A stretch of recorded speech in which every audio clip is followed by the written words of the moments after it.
Hello, welcome to the ODS DataFest 2020 Uncertainty in Machine Learning track. My name is Andrey Malinin, and today we'll talk about uncertainty in structure prediction, specifically speech recognition and machine translation. So we have these two tasks. Speech recognition is when we speak, we have an audio signal, and we transcribe it into a sequence of words. And then in machine translation is when you have a sequence of tokens in one language and you translate it into a sequence of tokens such as words or byte pair encodings in a different language. So these two tasks can be understood as a mapping between variable length sequences of inputs. X is a sequence of x1 to t and y is a sequence of y1 to t. Now, in principle, we cannot actually directly construct a probabilistic model over y and x directly because we have variable length utterances. So what we in practice do is we assume a left to right autoregressive factorized model, which represents a distribution over the next word from a vocabulary, from a finite vocabulary over words, conditioned on the previous context of tokens or words. Now, this actually defines an exponential output space, that we have an exponentially large, with the length of the utterance, number of possible translations of a particular length. Now, for such models, we typically predict the translation or transcription using map decoding, like beam search, for example, approximate map decoding. Now, this autoregressive model represents a particular set of structured conditional independence assumptions. We have a particular structure. Future words are, the probability over future words is conditioned on the previous words, and we have this autoregressive telescoping product, which defines the structure of our probabilistic model. Now, this model will have an exponential output space. At every single step, we have, a potential choice of V or K, where K is the size of the vocabulary. We have a potential choice of K different words we can pick. And then the next step, another K different words, and then another K different words. And so the space of possible sequences, space of possible translation or transcription sequences grows exponentially with sequence length. And this, in practice, there are more sequences, for example, for a vocabulary of 40,000 or 50,000, there are more potential sequences of length 20 than atoms in the universe. So this space is insanely big. And this is something we have to take into account when working with uncertainty for these problems. So what do we actually want to do with respect to uncertainty estimation? We'd like to be able to do a number of things. So firstly, we'd like to be able to detect whether a transcription or translation is bad at the level of the entire sequence. Like, this entire translation is bad, this entire transcription is bad. Secondly, we'd like to be able to detect at which words of the transcription are incorrect. Now, token level error detection is only a well-defined task for speech recognition, because in machine translation you can have rearrangements and synonyms, and therefore it's not exactly fully correct to talk about token level errors. But it is correct to talk about sequence level errors. But for the task of speech recognition, you can talk about errors which have been made at the level of individual tokens. Is this token correctly transcribed, or is this token an incorrect transcription? So token level error detection asks the question is which tokens, which words are wrong in the sequence. And finally, we care about things like out-of-domain input detection, where the goal is to detect that somebody is, for example, speaking a different language, that we have, let's say, an English speech recognition system, and somebody is speaking Japanese to it, the system will work poorly. Or, for example, we have a translation system, English to German, or Russian to English, or whatever translation system, and somebody gives a Spanish sentence to this transcription. This situation, can cause the model to behave in a number of bad ways. So we'd like to be able to detect that the model has been given an input which is anomalous and take an appropriate action in this case, such as refusing to give a transcription altogether. So the question is, how do we do this? So we have a number of theoretical questions and practical questions. The question is, if we're going to consider ensemble-based measures of uncertainty for structured prediction, how can, given the autoregressive factorization, given the conditional independence assumptions we've made in our model, how do we combine ensembles of such models? How do we obtain token level measures of uncertainty? And given the exponential hyperspace, how do we obtain the sequence level measures of uncertainty? Those are the theoretical questions which we will answer in this talk. Now we have some practical questions. Do ensembles also yield improved performance and improved calibration in terms of negative log likelihood on sequence tasks such as translation and speech recognition? Can we do token level error detection? So we can maybe get token level measures of uncertainty, but do they perform well? Can we do sequence level error detection? And finally, can we do out of domain input detection? And hopefully we'll answer all these questions in this talk. So let's focus on ensemble combination. So let's imagine you have an autoregressive model, an ensemble of autoregressive models. We can actually obtain the ensemble predictive posterior in two ways. The first way is a sequence level Bayesian model average. So we have the full probability of the entire sequence here. This is when we've multiplied all the different distributions over the next word given the context together. Now we can average these sequence level probabilities of the entire, so we can average the probabilities of the entire sequence here, and this ends up looking like this: an expectation over products of these models. Expectation of products are a sequence level Bayesian model average. Or we can consider doing averaging at the token level. So we have this sequence level predictive posterior. It's factorized into individual models, where each member of the product here is in fact an average across all models in your ensemble. So you're basically here you're either doing a Bayesian model average of the joint sequence distribution or a Bayesian model average of the conditional token level distribution. And these are the two ways in which you can combine the ensemble.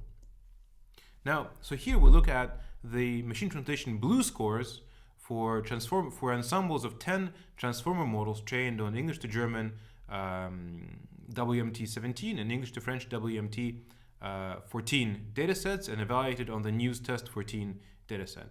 And then for ASR, we have ensembles of 6 VGG transformers trained on the LibreSpeech dataset and evaluated on the LibreSpeech Test Clean and LibreSpeech Test Other datasets. We can see here that, clearly there are gains in BLUE and decreases in word error rate for translation and transcription, respectively. The ensembles give profits in terms of performance. Interestingly, token level Bayesian model averaging seems to work consistently better than sequence level Bayesian model averaging, although by a small margin, but nevertheless it yields better results. And this is also true when we're evaluating negative log likelihood in a teacher forcing regime. So given the reference context, given the correct transcriptions, reference transcriptions from the test set, what is the negative log likelihood assigned to those transcriptions or translations? And we can see here that the negative log likelihood for the ensemble is lower than for single models on average. And a token level Bayesian model average gives lower negative log likelihoods than a sequence level Bayesian model average consistently. In fact, this effect is independent of the size of the ensemble. So here we have product of expected, that's the token level Bayesian model averaging, and we have expectation of products is the sequence level Bayesian model average. And we can see here that independently of the number of models, and here we're evaluating on a new data set, the Cressmoy summary medical data set for translation. Here we can see that irrespective of the data set, irrespective of the size of the ensemble, a product of expected or a token level Bayesian model average yields better BLUE scores and lower negative log likelihoods. So this seems to be a fundamental property, at least for the ensembles we consider here, which are ensembles of transformer models trained from different random initializations. So the answer is that the best way to combine in this case is using a token level Bayesian model average, which we'll assume in the remainder of the experiments we show here. So the next question is, how can we obtain token level measures of uncertainty? Well, actually this is easy. Token level measures of uncertainty are exactly the same as the measures of uncertainty for ensembles for unstructured prediction, which we had in the previous parts of this uncertainty track. So we have mutual information, which is a measure of ensemble diversity. It represents our knowledge uncertainty, which is uncertainty due to various anomalies. And this can be decomposed into the entropy of the ensemble predicted posterior, which is a measure of total uncertainty, and the average entropy of each member in the ensemble, which is a measure of average data uncertainty. And again, the only difference here is that we are making, we're conditioning on the context here. So in addition to X, the input sequence, we also have now the previous context, and we're assessing the uncertainty in predicting the next word. So in fact, token level measures of uncertainty are straightforward and easy. And here we can see that we can do token level error detection for speech recognition. So here we have 3 data sets: Libre Speech Test Clean, Libre Speech Test Other, and AMI. And we're evaluating area under the precision recall curve on this task. So here we have H, which is the total uncertainty, and we have I, which is the mutual information, the knowledge uncertainty, and here we have token error rate, because we're detecting errors at the token level. And the token error rate defines the baseline random performance on token level error detection. So 3.8 is the baseline performance if we had absolutely non-informative measures of uncertainty. And here we can see that we're doing much better than the baseline. So clearly we have informative measures of uncertainty which yield gains in this task. So we can clearly detect token level errors both in Libre Speech Test Clean and Libre Speech Test Other. And we also can do it on AMI, although on AMI the difference between total and knowledge uncertainty is much smaller, and due to rounding error we actually get that knowledge uncertainty does better, although typically total uncertainty does better on these tasks. So that was ensemble combination and token level measures of uncertainty. And now we come to the really interesting question: sequence level measures of uncertainty. So here we have a couple desirable properties of sequence level measures. Firstly, they should be theoretically meaningful. So we want to have these information theoretic measures. Secondly, we'd like to obtain them for free during beam search inference from the ensemble predicted posterior. So we have a bunch of models in our ensemble. We do not want to do inference from each of the models. We want to do inference once using beam search from the joint ensemble. Now we want to be able to obtain information from the entire hypothesis space. So this hypothesis space is exponentially large, but we'd like to be able to naturally incorporate information from competing hypotheses. So for example, during beam search inference, we'll have a number of different hypotheses in our beam. For example, if we do decoding with the beam width of 5, we'll have 5 different hypotheses which we could consider at the end. And we'd like to be able to naturally combine information from each of the hypotheses. And finally, we'd like to be able to also compare hypotheses of different length. So the question is, how can we obtain measures of sequence level uncertainty which have all of these 4 desirable properties? So a natural thing to do would be, again, to consider the entropy of the predicted posterior and the mutual information. And one way, so we have here the information theoretic measures of uncertainty. And to make it possible to compare sequences of different length, we divide them by the sequence length. It's an easy thing to do. So the next question is, how can we deal with the exponential hypothesis space? Because here we're doing expectations. We have to sum over all hypotheses, and we can't actually sum over all hypotheses. It's actually intractable because the hypothesis space is so large. And finally, for mutual information, we need to take expectation with respect to each model here. So basically, we need to sum multiple times over every model. So this is even more inefficient. So how can we fix these problems? Well, firstly, we can deal with the vastness of the hypothesis space by considering Monte Carlo approximations. So here we can approximate the entropy by sampling hypotheses from the ensemble predicted posterior. And when I mean sampling hypotheses, I actually mean considering the hypotheses within the beam. When we do beam search, and at the end of beam search we have multiple hypotheses, and we simply sum the negative log likelihood of these hypotheses divided by their sequence length and averaged across all hypotheses to yield a Monte Carlo estimate of entropy. Now, if we want to obtain a Monte Carlo estimate of mutual information, we actually have to sample from each individual model. So we pick a model, and then from each model we pick hypotheses. Now this is inefficient. We don't actually want to pick hypotheses from each model. So we can do something different. Mutual information is defined as the KL divergence, the average KL divergence from the ensemble posterior to each model. But we can actually reverse this and do inference from from each model to the ensemble, like so. And then now we have a measure of uncertainty where we only need to sample from the ensemble posterior to obtain these ratios of the log likelihood of this sequence under the ensemble posterior and under each model individually. So a little more visually, typical mutual information is defined. So here we have the ensemble posterior. Here we have each model in our ensemble of, for example, 6 models, and we're measuring the KL divergence between this model and each of these models in the ensemble.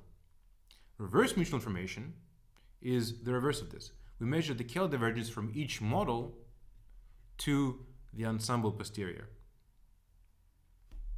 And in terms of sampling, to obtain a Monte Carlo estimate of mutual information, we sample from each model, which is inefficient, and this is something we do not want to do. And we replace this by sampling only once from the ensemble's predicted posterior. And again, when I say sampling, I actually mean beam search inference. We do beam search once using the joint ensemble, and then evaluate the ratio of the log likelihoods of this model to these models. So now let's look at how we can do sequence level error detection and anomaly detection using these measures of uncertainty. So here we're doing, we're now measuring the sequence level prediction rejection ratio. This was a measure of error detection performance, which was introduced in one of the previous lectures, and we're just doing the same thing here. So we're trying to reject models which have high word error rate or low blue.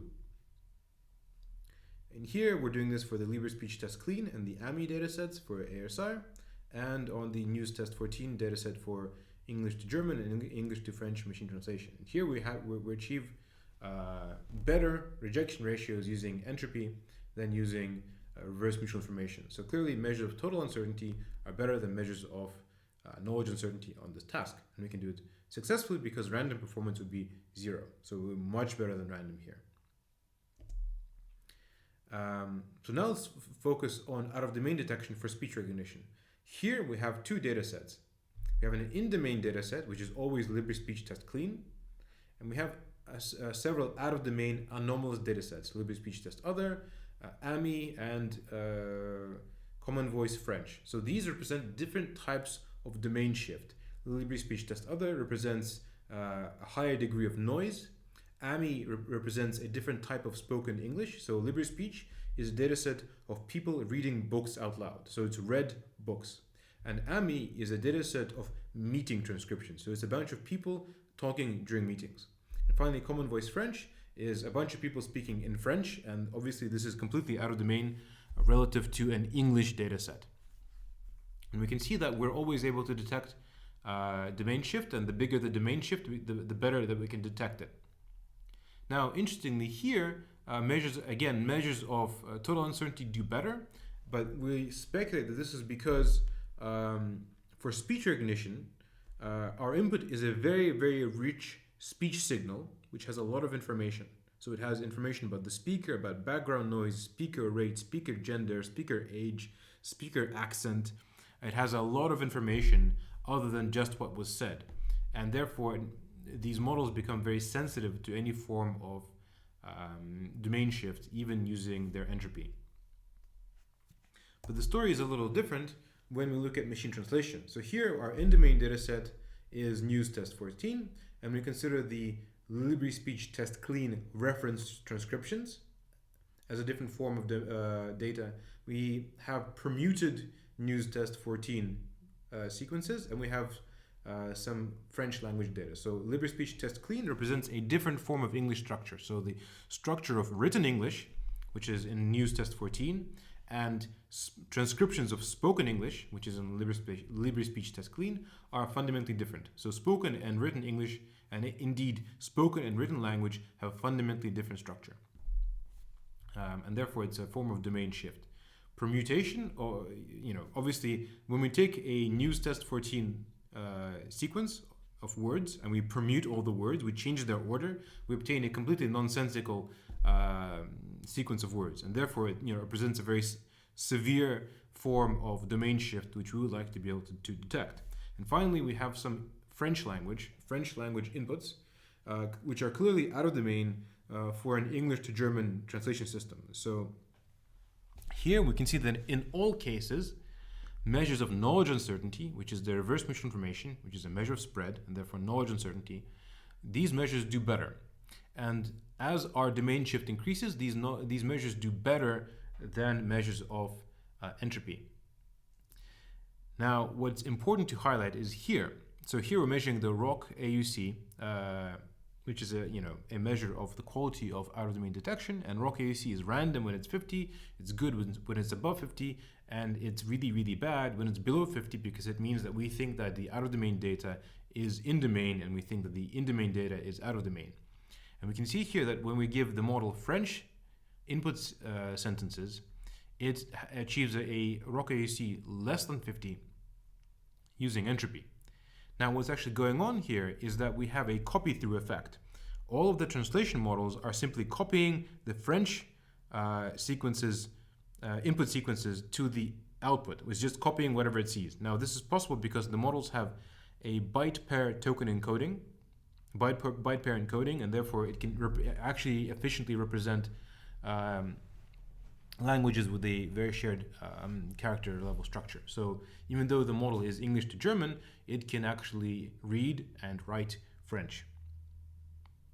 And we can see here that the model is just copying. So what's going on is the model is very confidently copying its input to the output, and it's much more confident about how it copies than it is about how it actually translates English to German.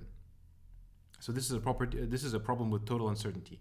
But when we look at measures of diversity, we can still detect this situation very successfully using this reverse mutual information measure. So we can see that everything's going really well. And we can still detect this situation. So we've come to the end of the talk. So we had a number of theoretical questions, is how do we combine ensembles of autoregressive translation or speech recognition models? And the answer is you combine them as a token level Bayesian model average, which basically means that you just average the distribution over the next word given a common context at every stage across all the models in your ensemble. Then we had a number of questions about how to efficiently compute theoretically meaningful and accurate measures of token level and sequence level uncertainty. Token level uncertainty is simply the same thing as unstructured uncertainty, which we looked at throughout the previous videos in this track. Sequence level uncertainties can be estimated using Monte Carlo approximations of entropy rate and reverse mutual information, as I described before. And given these measures of uncertainty, we can, given ensembles of models and the measures of uncertainty which they give us, we can get improvements in predictive performance and calibration. We can do sequence level error detection and quality estimation. We can do token level error detection, and we can do anomaly or out of domain detection. Even though we have this pathological copy through effect for translation, we can still detect these situations. So this brings us to the end of the talk. Thank you very much for listening. Hope you found it interesting. And if you want to read more about all this in greater detail, you can read our preprint. Thank you very much, and thank you for listening.